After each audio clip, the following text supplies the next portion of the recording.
दूर किसी जंगल में कौवा और चिड़िया पड़ोसी थे। उन दोनों ने अपने घर के पास ही खरबूजे की खेती की हुई थी। दोनों के खरबूजे अब पकने लगे थे। मम्मा मम्मा, जल्दी चले, मैंने देखा है अपने खेत में खरबूजे पक चुके हैं। हम उन्हें तोड़कर मंडी में बेच आते हैं।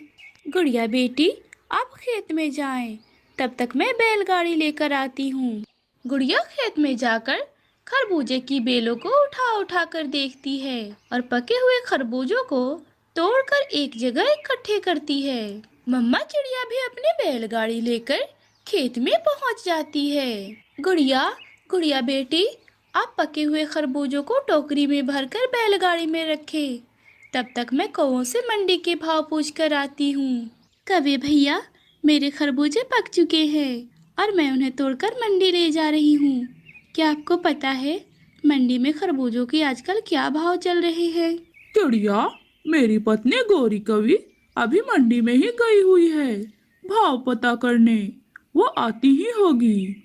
इतने में ही गौरी कवि भी वहाँ पर आ जाती है। गौरी, क्या है मंडी के भाव? तेज हैं या कम? कालू, मंडी तो बहुत तेज है और खरबूजों के भाव तो आसमान छू रहे हैं। हम जल्दी जल्दी अपने खरबूजे तोड़कर बेच आते हैं। फिर तो मैं भी अपने खेत से सारे पके हुए खरबूजे तोड़ लेती हूँ और उन्हें बेच आती हूँ। इतना कहकर चिड़िया वहाँ से चली जाती है और गौरी कवि जोर जोर से हंसने लगती है। कालू, मंडी तो बिल्कुल बैठी हुई है, बहुत कम दाम है खरबूजों के। चिड़िया के खरबूजे तो बहुत ही कम दामों में बिकेंगे। गौरी, तो तुमने चिड़िया के सामने झूठ क्यों बोला? इसलिए कि चिड़िया बेचेगी कम दामों में खरबूजे और हम बेचेंगे महंगे दामों में खरबूजे। इसलिए इसलिए चिड़िया के सामने झूठ बोला था। गुड़िया गुड़िया बेटी, अच्छा हुआ कि हमने सभी पके हुए खरबूजे तोड़ लिए। मंडी के भाव तो आसमान छू रहे हैं। चलें, अब हम इन्हें मंडी में बेच आते हैं। फिर गुड़िया और मम्मा चिड़िया अपने सभी खरबूजों को बैलगाड़ी में लादकर उन्हें मंडी में ले जाती हैं। मंडी पहुंचकर चिड़िया अपने खरबूजों को लेकर कबूतर के पास जाती है। चिड़िया, इन दिनों मंडी में खरबूजों के भाव कुछ ठीक नहीं चल रहे, इसलिए मैं इन खरबूजों को 500 से ज्यादा में नहीं ले सकता। कबूतर भैया, खरबूजों की मांग कम है, मुझसे तो उन दुष्ट कौवों ने झूठ बोला। चिड़िया अपने खरबूजों को लेकर मिट्ठू तोते के पास जाती है। नहीं नहीं चिड़िया, मैं इन खरबूजों को नहीं खरीद सकता, क्योंकि मंडी में इनको खरीदने वाला कोई ग्राहक नहीं। चिड़िया निराश होकर वहाँ से और आगे जाती है। वहाँ पर एक चील बैठी हुई थी। चिड़िया, मैं अपने खरबूजे खुद ही दूसरे मार्केट में ले जाकर बेचती हूँ, इसलिए मैं तुम्हें 600 से ज्यादा नहीं दे सकती। अगर बेचना है तो बोलो। मम्मा, अगर हमने अपने खरबूजे नहीं बेचे तो वो खेत में ही खराब हो जाएंगे। ज्यादा ना सही, थोड़ा सा मुनाफा तो हो रहा है। ऐसा करते हैं, हम अपने खरबूजे बेच देते हैं। हाँ बेटी, तुम सही कह रही हो, हम अपने खरबूजे बेच देते हैं। फिर चिड़िया अपने खरबूजों को चील व्यापारी से बेच देती है और पैसे लेकर अपने घर चली जाती है। अगले दिन कौवा और कवि अपने खरबूजों के खेत में बैठे हुए थे। तभी वहाँ पर चिड़िया भी आ जाती है। गौरी, तुमने मुझसे झूठ क्यों कहा कि मंडी में खरबूजों के भाव आसमान छू रहे हैं, जबकि मंडी में तो खरबूजों के बिल्कुल भी भाव नहीं है। मैंने तो तुमसे मजाक किया था ताकि तुम्हारे खरबूजे बहुत ही कम दामों में बिके। गौरी, तुम चाहे जो भी कर लो, लेकिन मुझे मेरे भाग्य का मिल ही जाएगा।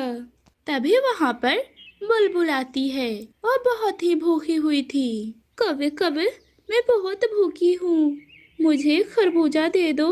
ना ना, ये कोई मुफ्त का माल नहीं है, मैं नहीं दूंगा अपने खरबूजे। चल भाग यहाँ से। तुम्हारे खरबूजे खेत में ही सड़ेंगे, तुम देख लेना। फिर बुलबुल उड़ते हुए चिड़िया के पास जाती है। चिड़िया चिड़िया, मुझे खरबूजा दे दो, मैं बहुत भूखी हूँ। बुलबुल बहन, एक क्या, आप 2 खरबूजे ले लो। फिर बुलबुल चिड़िया से दो खरबूजे ले लेती है और खुशी खुशी अपने घर चली जाती है। उस दिन चिड़िया अपने खेत से सारे खरबूजे तोड़ लेती है और उन्हें मंडी में बेच आती है। वहीं दूसरी तरफ कालू और गोरी अपने खेत से एक भी खरबूजे नहीं तोड़ते। वो तो खरबूजों को महंगा होने का इंतजार कर रहे थे। कालू, हमारे भी खरबूजे पककर तैयार हैं, लेकिन हम इन्हें अभी मंडी नहीं लेकर जाएंगे। इनके भाव और भी ज्यादा बढ़ जाएंगे, तब इन्हें मंडी ले जाएंगे। हाँ हाँ, हम अपने खरबूजे चिड़िया की तरह सस्ते दामों में नहीं बेचेंगे। हम तो अपने खरबूजे महंगे होने पर ही बेचेंगे। उसी रात को सभी अपने अपने घरों में सोए हुए थे। तभी मौसम अचानक से खराब हो जाता है और बहुत तेज की बारिश शुरू हो जाती है। चिड़िया बारिश की आवाज सुनकर उठ जाती है और वह अपनी बेटी गुड़िया से कहती है, गुड़िया बेटी, ये अच्छा ही हुआ कि हमने अपने खरबूजे बेच दिए। देखें कितनी जोरों की बारिश हो रही है। अगर हम अपने खरबूजे नहीं बेचते तो वह इस बारिश के पानी से खराब हो जाते। वहीं दूसरी तरफ कालू कौवा बहुत ही चिंता में था। अरे गोरी, गोरी, उठकर देखो, बारिश बहुत तेज हो रही है। कहीं ऐसा ना हो कि हमारे खरबूजे खराब हो जाए। अरे कुछ नहीं होगा, तुम सो जाओ, कल सुबह उठकर देखेंगे। अभी मुझे बहुत जोरों की नींद आ रही है। फिर सुबह होते ही वह दोनों अपने खरबूजों को देखने के लिए जाते हैं। जब वह अपने खेत में पहुंचते हैं तो वह यह देखकर हैरान हो जाते हैं, क्योंकि उनके खरबूजे पानी में तैर रहे थे और सड़गल कर खराब हो चुके थे। उनकी सारी खेती खराब हो चुकी थी, सब कुछ तबाह हो चुका था। कालू, कालू, हम तो लुट गए, हम बर्बाद हो गए। इससे तो अच्छा था कि हम भी चिड़िया की तरह अपने खरबूजों को सस्ते दामों में ही बेच देते। हाँ हाँ गौरी, तुम ठीक कह रही हो। ज्यादा मुनाफा के लालच में हम थोड़े से भी गए। फिर कौवा और कवि खेत में ही बैठकर रोते रहते हैं, क्योंकि उनके लालच की सजा मिल चुकी थी। प्यारे दोस्तों, हमारी इस कहानी को लाइक करें, अपने दोस्तों के साथ भी शेयर करें और हमारे चैनल को भी सब्सक्राइब जरूर करें। आपका धन्यवाद। मम्मा, आज आप बहुत परेशान लग रही हैं। क्या बात है? हाँ बेटी, मैं बहुत परेशान हूँ, क्योंकि हमारे घर में सिर्फ एक दिन का ही राशन बचा है। मुझे चिंता है कि हम कल क्या खाएंगे। लेकिन मम्मा, आप ही तो कहती हैं ना कि हमें मुश्किल समय में परेशान होने की बजाय हमें उसका डटकर मुकाबला करना चाहिए। हाँ बेटी, तुमने बिल्कुल ठीक कहा। फिर मम्मा चिड़िया घर में जो थोड़े से चावल बचे हुए थे उन्हें पकाकर एक प्लेट में ले आती है। मम्मा मम्मा, इतने से खाने से हम दोनों का पेट तो नहीं भरेगा, इसलिए ये खाना आप खा लें, मैं कल खा लूंगी। नहीं बेटा, मैंने ये चावल पकाने से पहले ही 2 दाने खा लिए थे, इसलिए ये खाना आप खा लो।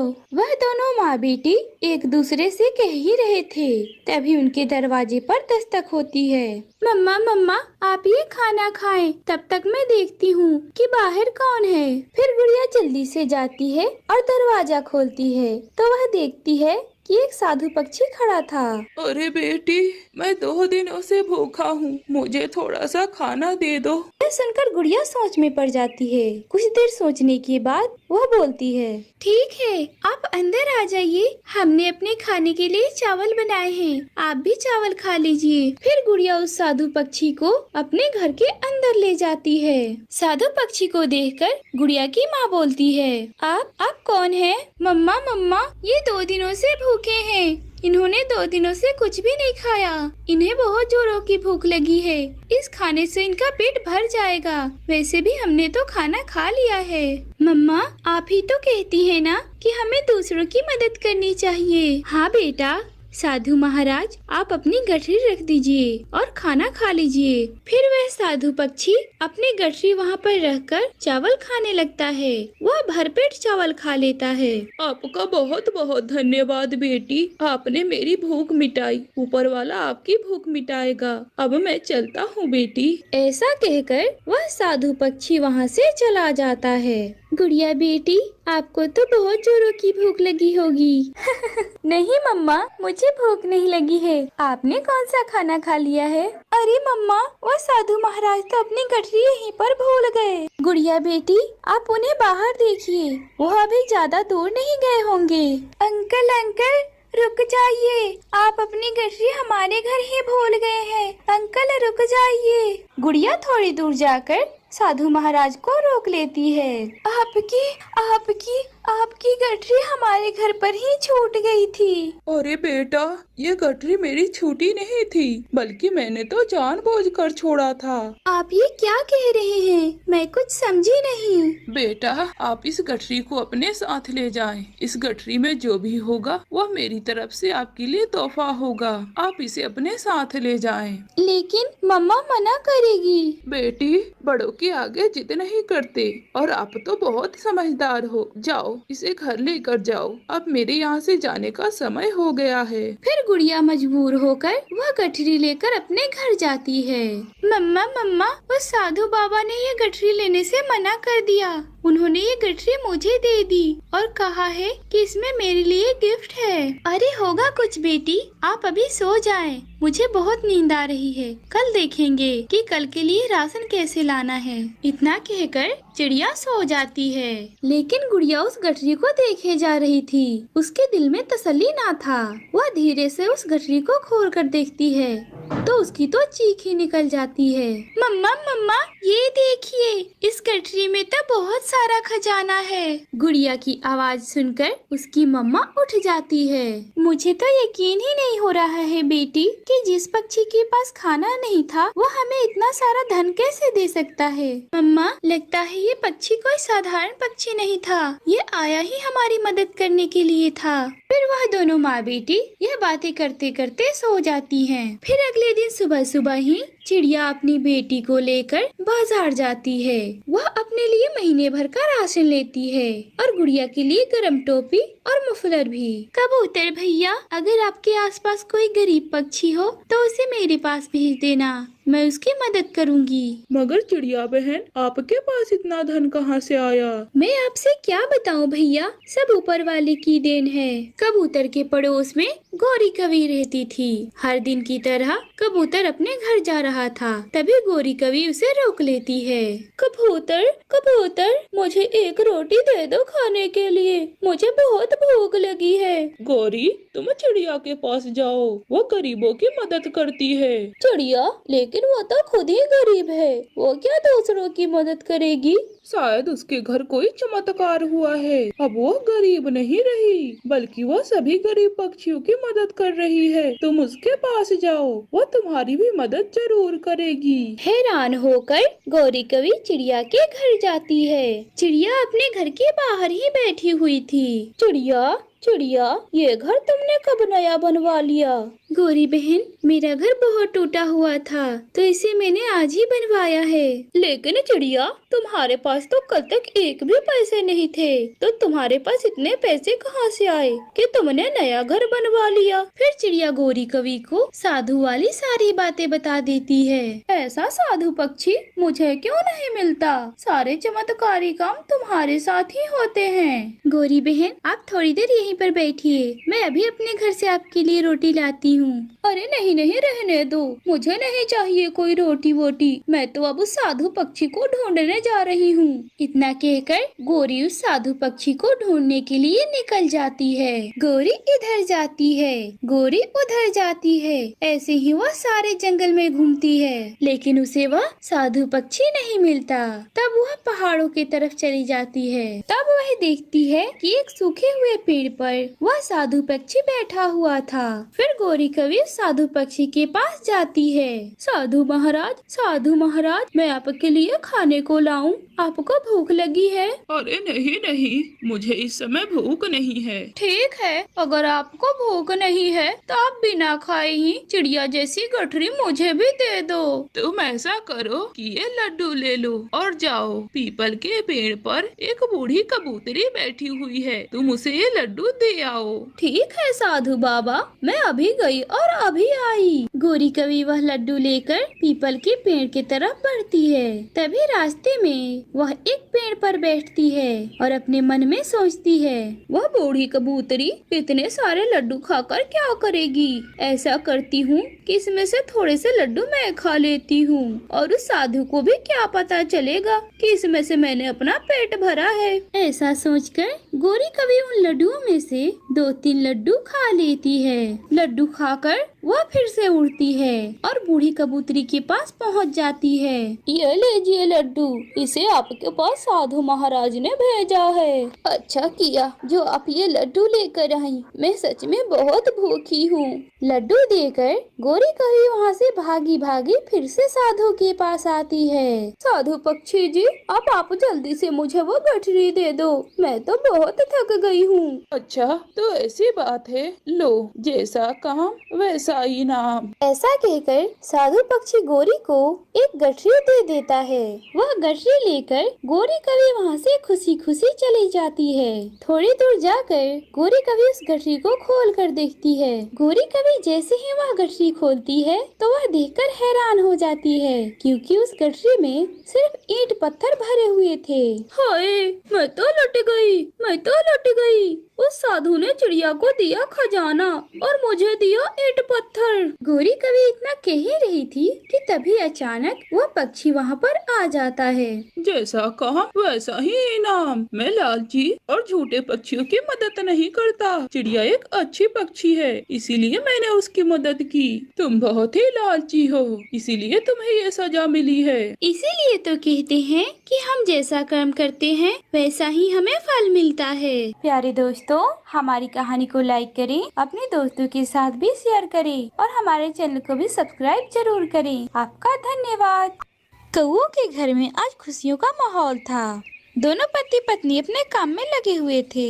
मैंने घोंसला बना दिया है और दाना भी जमा कर दिया है। अब बस तुम जल्दी से गर्म कपड़े ला दो। गरम कपड़ा? गरम कपड़ा तुम क्या करोगी? देख नहीं रहे हो कितनी ठंड है, कुछ दिनों तक अंडे पे गर्म कपड़ा रखना होगा। अब तुम जल्दी से जाओ और गर्म कपड़ा ले आओ। इसके बाद कालू कौवा गर्म कपड़ा लाने के लिए चला जाता है। गौरी कवि आज बहुत खुश थी, क्योंकि वो आज अंडे देने वाली थी। उन्होंने अपने आने वाले बच्चे के लिए पूरी तैयारी कर ली थी। कालू कौवा उड़ते हुए टूनी चिड़िया के घर पर गया और दरवाजा खटखटाते हुए बोला, चिड़िया बहन, जल्दी से दरवाजा खोलो, मैं हूँ कालू कौवा। अरे क्या बात है कालू भैया, आप दरवाजे को इतने जोर जोर से क्यों खटखटा रहे थे? टूनी बहन, क्या तुम्हारे पास गरम कपड़ा है? गौरी ने मुझे तुम्हारे पास भेजा है गरम कपड़ा लेने के लिए, क्योंकि गौरी आज अंडे देने वाली है। गरम कपड़ा? लेकिन वो गरम कपड़ा तो मुझसे लूसी मांग कर ले गई थी जब वो अंडे देने वाली थी। ठीक है चिड़िया बहन, मैं अभी लूसी के पास जाता हूँ। इधर गौरी कवि ने 3 अंडे दिए थे और वह अपने पति का बेसब्री से इंतजार कर रही थी। लूसी बहन, चिड़िया का जो गरम कपड़ा आपके पास है वो आप मुझे दे दें। क्या गौरी ने अंडे दिए हैं? हाँ, आज हमारे घर में अंडे आने ही वाले हैं। ठीक है, ये लो गरम कपड़ा और गौरी से कहना कि ये गरम कपड़ा डालकर वो अपने अंडे एक दिन धूप में रख दे। ठीक है, मैं गौरी से बता दूंगा। कालू कौवा खुश होकर वह गरम कपड़ा लेके अपने घर चला जाता है। ये देखो कालू जी, मैंने 3 अंडे दिए हैं। कालू कौवा यह बात सुनकर खुशी से झूमने लगता है। ये लो गरम कपड़ा, लूसी ने कहा है कि इसे अंडों पर डालकर उसे धूप में रख देना। हाँ हाँ ठीक है, मैं सब जानती हूँ, मुझसे मेरी माँ ने सब बता दिया है। फिर कालू और गौरी अपने अंडों पर गरम कपड़ा डालकर उसे धूप में रख देते हैं। कालू, तुम अंडों के पास बैठो, मैं अभी नदी से पानी पी कर आती हूँ, मुझे बहुत जोरों की प्यास लगी है। ठीक है गौरी, लेकिन थोड़ा जल्दी आना, क्योंकि मुझे भी बहुत प्यास लगी है। फिर गौरी कवि नदी पर पानी पीने के लिए चली जाती है। मैं रात से ही बहुत काम कर रहा हूँ, मैं तो बहुत थक गया हूँ। ऐसा करता हूँ, मैं थोड़ा सो लेता हूँ। ऐसा सोचकर कालू कौवा वहीं पर सो जाता है। कौवे को सोता हुआ देखकर कोयल अपने मन में सोचती है, मेरे लिए यही अच्छा मौका है। ये कौवा तो सो रहा है, ऐसा करती हूँ मैं अपना अंडा इनके घोंसले में रख देती हूँ। ये सब मुझे जल्दी करना होगा। कोयल यह सोचकर कौवों के घोंसले के पास जाती है। कालू कौवा तो सो रहा था। वह उनके घोंसले में अपना अंडा रख देती है और वहाँ से जल्दी से भाग जाती है। गौरी कभी नदी पर पानी पीने गई थी, तभी उसे वहाँ पर रानो चिड़िया मिल जाती है। अरे गौरी बहन, क्या तुमने अपने अंडे दे दिए हैं? हाँ हाँ चिड़िया, मैंने अपने 3 अंडे दिए हैं। गौरी बहन, अपने अंडों का ध्यान रखना, कहीं ऐसा ना हो कि पिछली बार की तरह वह कोयल इस बार भी तुम्हारे अंडों में अपना अंडा रख जाए। यह बात सुनकर गौरी को अपने पुराने दुश्मन कोयल की याद आ जाती है। अच्छा चिड़िया, तब मैं चलती हूँ, नहीं तो क्या पता कहीं वो कोयल फिर इस बार ऐसा कर दे। मुझे जल्दी जाना होगा। फिर गौरी कवि जल्दी जल्दी अपने घोंसले की तरफ भाग जाती है। अरे कालू, जल्दी उठो जल्दी उठो, ये कैसे हो गया? मैंने तो 3 ही अंडे दिए थे, ये अंडे आखिर 4 कैसे हो गए? गौरी, ये तुम कैसी बातें कर रही हो? ये 4 अंडे कैसे हो सकते हैं? मैं तो यहाँ पर जाग रहा था और यहाँ तो कोई नहीं आया था। क्या? तो फिर मैंने ही 4 अंडे दिए थे क्या? हाँ, ऐसा भी तो हो सकता है कि तुमने ही 4 अंडे दिए हो और तुम भूल रही हो। हाँ, शायद हो सकता है कि मैंने ही 4 अंडे दिए हो और मैं भूल रही हूँ। ऐसा सोचकर गौरी कभी उन अंडों पर फिर से गर्म कपड़ा डाल देती है। मैं इन अंडों को घोंसले में ले जाती हूँ, तब तक तुम दाना ले आओ। ऐसे ही दिन गुजरते हैं और वह दिन भी आ जाता है जिस दिन अंडे फूटने वाले थे। कालू और गौरी अपने अंडों के पास बैठकर अंडों से बच्चे बाहर निकलने का बेसब्री से इंतजार कर रहे थे। तभी एक अंडा फूटा और उसमें से बच्चा बाहर निकलता है। मैं जीत गया, मैं जीत गया, मैंने सबसे पहले अंडा फोड़ा है। ऐसे ही फिर दूसरा अंडा टूटता है और फिर तीसरा और फिर चौथा। ऐसे ही करके 4 अंडे फूट जाते हैं। अरे गौरी, देखो देखो, इन 3 बच्चों की चोंच तो हमारे जैसी है, लेकिन इस चौथे बच्चे की चोंच तो हमारे जैसी नहीं है। ऐसा लगता है कि ये हमारा बच्चा नहीं है। अरे नहीं नहीं कालू, कुछ बच्चों की चोंच थोड़ी अलग हो ही जाती है। मेरी भी चोंच मेरी बहन की तरह नहीं थी। वो चाहे जो भी हो, पर मैं इसे नहीं अपनाऊंगा। ये मेरा बच्चा नहीं है। कालू कौवा ऐसा बोलकर अपने 3 बच्चों को अपने गले से लगा लेता है। यह देखकर वह चौथा बच्चा रोने लगता है। मैं सुंदर नहीं हूँ क्या? पापा ने मुझे गले क्यों नहीं लगाया? मैं बुरा हूँ क्या? गौरी कभी इस बच्चे को उठाकर अपने गले से लगा लेती है। अरे नहीं नहीं बच्चे, तुम बुरे नहीं हो। 3 बच्चे पापा के और तुम मेरे बच्चे हो, तुम रो मत। सुन लो गौरी, मेरा लाया हुआ भोजन तुम इस बच्चे को मत देना। और फिर गुस्से में कालू अपने घर से बाहर चला जाता है। ऐसे ही दिन गुजरते गए। कालू को वो अपने 3 बच्चों से तो बहुत प्यार करता, लेकिन उस चौथे बच्चे से बिल्कुल भी प्यार नहीं करता था। अरे जाओ जाओ, तुम यहाँ क्या कर रहे हो? तुम अपनी माँ के पास जाओ। पापा पापा, मुझे भी यहाँ खेलने दो ना, मेरे भाइयों के साथ। अरे तुम्हें एक बार में सुनाई नहीं देता क्या? तुम जाओ यहाँ से अपनी माँ के पास। फिर वह बच्चा रोते हुए वहाँ से चला जाता है। गौरी कवि ने अपने सभी बच्चों के सामने भोजन रख दिया था। वह सभी बच्चे अपना भोजन खाने लगते हैं, लेकिन कोयल का बच्चा अपना भोजन लेकर कालू कौवे के पास जाता है। ये लो पापा, पहले आप भोजन कर लो, फिर मैं बाद में खा लूँगा। लेकिन कालू कौवा गुस्से में वह भोजन उठाकर दूर फेंक देता है। कोयल का बच्चा यह देखकर जोर जोर से रोने लगता है। अरे गौरी, आज रात मैं दूसरे जंगल जा रहा हूँ, तो तुम घर का दरवाजा अच्छे से बंद कर लेना। इतना कहकर कालू कौवा दूसरे जंगल में चला जाता है। आधी रात को गौरी कवि सोई हुई थी, तभी वह कोयल उनके खिड़की के पास आ जाती है।